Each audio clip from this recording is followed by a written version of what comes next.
feel like I ain't seen you in ages, man. Where you been? I missed you. Missed I mean, me, I have yeah. missed you. I have missed you. You But missed some sense talking. That's what you missed. I don't know about that. I don't know about sense. You don't talk sense. But look, we've seen these types of games before where we've built a bit of momentum and we need to get that killer win. And I'm not saying that, you know, this is all done and dusted, because it's not, but to keep pace at least. After the win at Chelsea, it was very important to beat Watford at home. And we've managed to do that. It wasn't plain sailing the whole way, but some good goals and some good moments and some good individual performances, isn't it? Yeah, it set tones, don't it? I was just saying off camera, and I said before the game today, the fact that Pereira and Lingard were even in the squad today, it sets a tone, doesn't it? Maguire going straight through the back of Dina, first minute, puts him on his ass. You know what I mean? Little things set tones in games. Bruno Fernandes changes this team completely. How? What does he bring? It's the simple things, his pace. Whereas you'd normally just pass it. When we've seen what we did at the start of the game there, passing the ball around, we nearly gifted them 2 goals in the first 5 minutes. Exactly, because it wasn't plain sailing, yeah. Ball, no, like you said.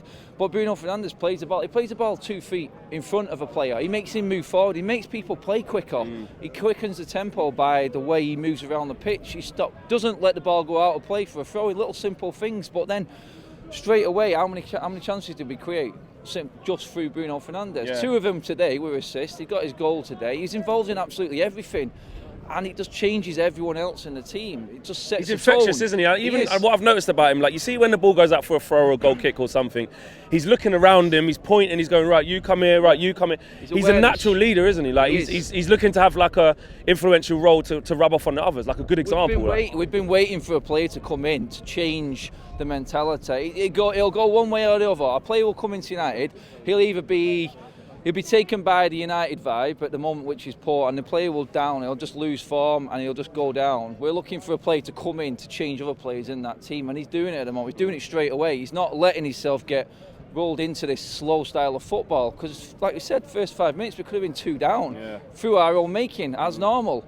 We're the only team. Lindelof was at fault for their goal that was disallowed by not commanding his area. Bruno flicks it on, but he should have been. Little things, that's all it takes. And he literally it's the tone he sets and his speed of play changes everything in that midfield. He makes Matic look quick, for God's sake. And that's not mean feat. Yeah. And right now we're looking like we've got a little bit more of a vibe going about us now. We've got players coming back. The right players not being in the matchday squad, like I said. Axel coming back, McTominay coming back today. You know what? Igalo getting on the pitch when we're 3-0 up, and it's easier for him. We're not putting pressure on a player who's just come into the club. We're not asking too much of him straight away. Greenwood, 12 goals this season. Well, what a season he's having. And I mean, look, Solskjaer put a lot of pressure on Mason because he believes in him and says he's going to score goals this season.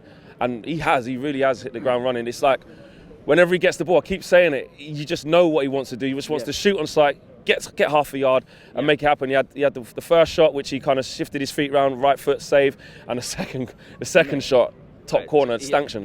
We were there at Watford, weren't we, early on in the season in December, and it was like the end of the world, wasn't it? It felt horrible. It was bad. And then today, you look at Foster today, I've never seen him make so many saves, and that was just simply because of the likes of Greenwood being able to feed off players like Bruno straight away. And James probably had his best. I know people are going to slag James off today, but he was involved in the first 2 goals. What did you like what he done today? He just seemed to have more of an intent. Don't get me wrong, his end product is nowhere near good enough yet. We know that. But he was involved in the first goal, he was involved in the second goal, clever thinking. It's things that Bruno does and players of that sort of quality which make other players better. And you can see it rubbing off on people already. Martial, since Bruno's been in, 3 games in a row. That doesn't happen normally, does it? I've slagged Martial off all season. What do you make of him today? His gameplay was brilliant today. He wasn't fantastic. His people are still going to moan about his work rate and that, but he's scoring goals, mate. That's what we want him to do. He's in the right positions. He's getting in there, and no one else. I don't think he'd get Rashford thinking like he did for Martial's goal. That little turn that he did just to take defenders out and then just make Foster look like a complete clown, like he did. You're not going to see that.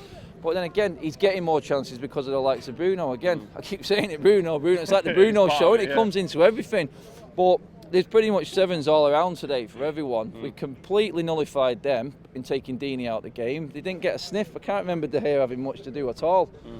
And to be fair, it was completely controlled apart from the first, 20 minutes? Okay, to go on now. So we've got the 3 points in the bag. We know about the tough games coming up now. We got Spurs away, we got City home, we got Sheffield United here, Everton away, next Premier League game. Difficult game. They're about to kick off against Arsenal.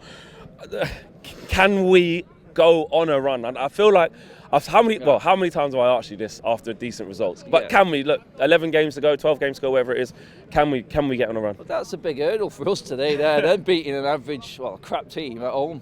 You know what I mean? How many teams have come here this season and just spoilt the show completely after we've had a good result? And that's Chelsea, the thing, we haven't really we've never been able to call anyone crap or anything because we've been so poor ourselves and we don't know if we can do our own job in it, but we've managed to do it today. Second bottom of the league come to Old Trafford. Normally you're walking away 3-0, it's just a normal afternoon, isn't it? But we're all buzzing with a 3-0 win over Watford. That shows how crap we've been. You know what I mean? So to move on, you know what, I'd probably be more confident going to the likes of Everton and Tottenham and getting a result now. We've got some games that, if you go off how this season has gone, you would be confident going into. Because away from home, we look like we've got a game plan.